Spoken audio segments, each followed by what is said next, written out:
Hello everyone, good morning students. In the last video we are discussing chapter number 12 in which we have discussed about different types of cell, bulb, circuit, conductor and insulator. So today we are going to start new point that is conduction tester.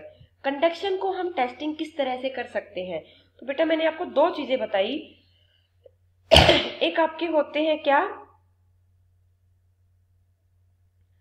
Insulator, एक आपके होते हैं क्या conductor. तो जब आप किसी भी इंसुलेटर को अगर सर्किट के बीच में लगाएंगे तो वो आपका करंट का फ्लो नहीं करेगा, तो आपका बल्ब ग्लो नहीं होगा।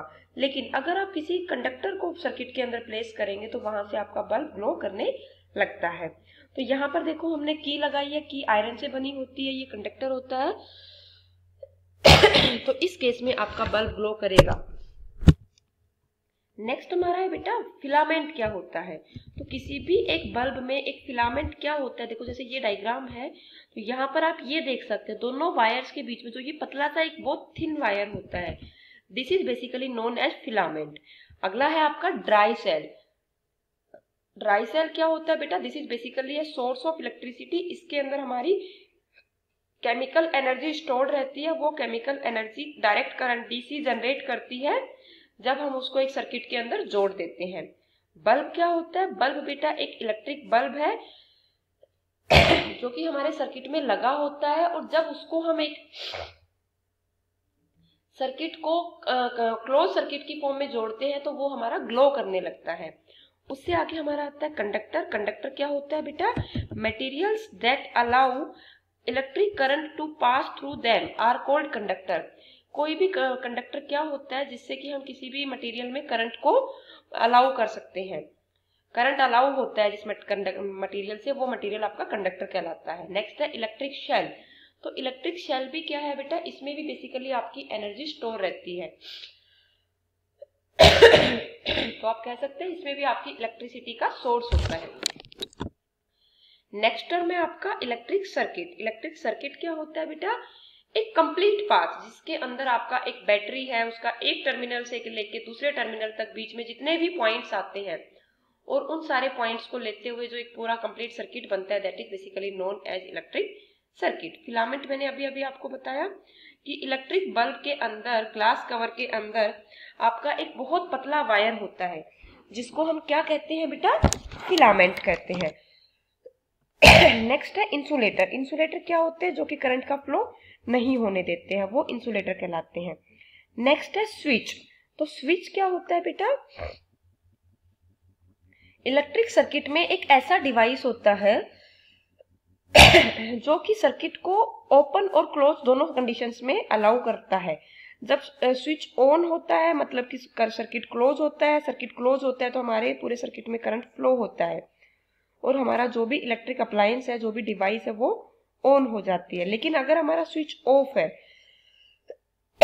तो हमारा सर्किट ओपन सर्किट होगा, और ओपन सर्किट में आपको पता है बेटा कि हमारा करंट फ्लो नहीं होता है, तो हमारा इलेक्ट्रिक जो अप्लायंस है वो ऑन नहीं होगा। नेक्स्ट आता है टर्मिनल। टर्मिनल क्या होता है बेटा, किसी भी सेल के दो टर्मिनल होते हैं, एक पॉजिटिव टर्मिनल होता है, एक नेगेटिव टर्मिनल होता है। और इलेक्ट्रिसिटी आजकल हमारी हर जगह पे यूज होती है। हम अपनी लाइफ को बिना इलेक्ट्रिसिटी के मान ही नहीं सकते कि हम अपनी लाइफ को बिना इलेक्ट्रिसिटी के यूज कर सकते हैं। जैसे कि अपना रेफ्रिजरेटर है, फैन है, वॉशिंग मशीन है, आयरन है, आपका कुछ भी है, गीजर है, कूलर है, एसी है, everything, printer, laptop, computer, mobile phone, सारी चीजें आपकी इलेक्ट्रिसिटी के ऊपर बेस्ड होती है। अब हमारा नेक्स्ट पॉइंट आता है बेटा इलेक्ट्रिक करंट। तो मोस्टली जो भी आपकी डिवाइसेस होती है, लाइक इलेक्ट्रिक आयरन है, ओवन, रूम हीटर, रेफ्रिजरेटर, इन सब के अंदर करंट फ्लो होता है जिसकी वजह से आपका जो भी डिवाइस है वो वर्क करना स्टार्ट करता है। सो ये डायग्राम आप देखेंगे, इसमें आपको क्या दिखाई दे रहा है बेटा, ये इलेक्ट्रिक बल्ब है, यहाँ पर इसके टर्मिनल है, ये ग्लास का माउंट बना हुआ होता है, ये जो बीच में आपका नजर आता है ये क्या होता है, फिलामेंट होता है। ये बल्ब का आउटर कवर है जो कि ग्लास कवर है। ये जो फिलामेंट होता है ये दो थिक वायर्स के बीच में आपका सपोर्टेड रहता है, तो इनको बोलते हैं सपोर्ट वायर्स। अब इलेक्ट्रिक करंट का सोर्स क्या होता है बेटा, तो जहां भी आपकी इलेक्ट्रिकल एनर्जी स्टोर हो सकती है वही आपका इलेक्ट्रिक करंट का सोर्स होता है। जैसे मैं आपको आपके प्रैक्टिकल एग्जांपल की हेल्प से बताऊं तो आपके घर में एनर्जी लाइट कहाँ से आती है, ट्रांसफार्मर से। तो आपके लिए इलेक्ट्रिक करंट का सोर्स क्या है, ट्रांसफार्मर है। वहां पर कहाँ से आती है, पावर हाउस से, तो उसके लिए क्या है, पावर हाउस है। तो इस तरह से हमारा, जैसे अगर हम बैटरी या टॉर्च की बात करते हैं तो वहां पर हमारा क्या होता है बेटा, शेल डले होते हैं और उन शेल्स में केमिकल एनर्जी स्टोर रहती है एनोड और कैथोड की टर्म में, पॉजिटिव नेगेटिव टर्मिनल की टर्म में। तो वही जो शेल होते हैं वो आपके इलेक्ट्रिक करंट के सोर्स की तरह बिहेव करते हैं। जब वो सेल कंप्लीटली डिस्चार्ज हो जाता है तो उसको हम बोलते हैं कि अब हमारा इलेक्ट्रिक करंट वहां पर 0 हो गया है। इससे नेक्स्ट आता है अपना बेटा ड्राई सेल। तो ड्राई सेल हमारे इलेक्ट्रिक करंट का बहुत ही कन्वीनियंट सोर्स है, जो कि हमें अपने घरों में दिखाई देता है, हमें अपने क्लॉक में, हमें अपनी टॉर्च में, सब जगह में जो हम यूज करते हैं, that is basically dry cell. तो ड्राई सेल के ऊपर की साइड में मेटल का टिप लगा होता है और नीचे की साइड में आपकी एक पूरा बेस बना होता है जिंक का। तो ये आप इसकी इनर साइड देख सकते हैं, ये आपकी क्या होती है बेटा, जिंक का कंटेनर है। ये मेटल की कैप लगी होती है जिसको अपन पॉजिटिव टर्मिनल की तरह बिहेव करते हैं। बेस भी आपका जिंक का बना होता है जिसको अपन नेगेटिव टर्मिनल की तरह बिहेव करते हैं। सेंटर पे एक कार्बन रोड लगी होती है, पाउडर्ड मैग्नीज डाइऑक्साइड और कार्बन इसके बीच में फिल किया हुआ होता है। अमोनियम क्लोराइड का पेस्ट भी इसके अंदर भरा हुआ होता है। ये सारे जो मैग्नीज डाइऑक्साइड और कार्बन है, अमोनियम क्लोराइड है, ये सब आपके केमिकल्स हैं और इस सेल के अंदर अपनी एनर्जी जो है वो केमिकल एनर्जी की फॉर्म में स्टोर्ड रहती है। जब हम इसको एक सर्किट के अंदर जोड़ देते हैं तो वो केमिकल एनर्जी इलेक्ट्रिकल एनर्जी की फॉर्म में कन्वर्ट होती है और हमारा जो सर्किट है उसके अंदर करंट फ्लो होने लगता है, जिसकी वजह से आपका जो बल्ब है वो ग्लो, या जो भी आपका बीच में आपने इंस्ट्रूमेंट लगा रखा है इलेक्ट्रिसिटी का, वो आपका वर्क करने लगता है। तो आई होप आपको ये चीजें क्लियर हुई। अब हम इससे आगे बढ़ते हैं।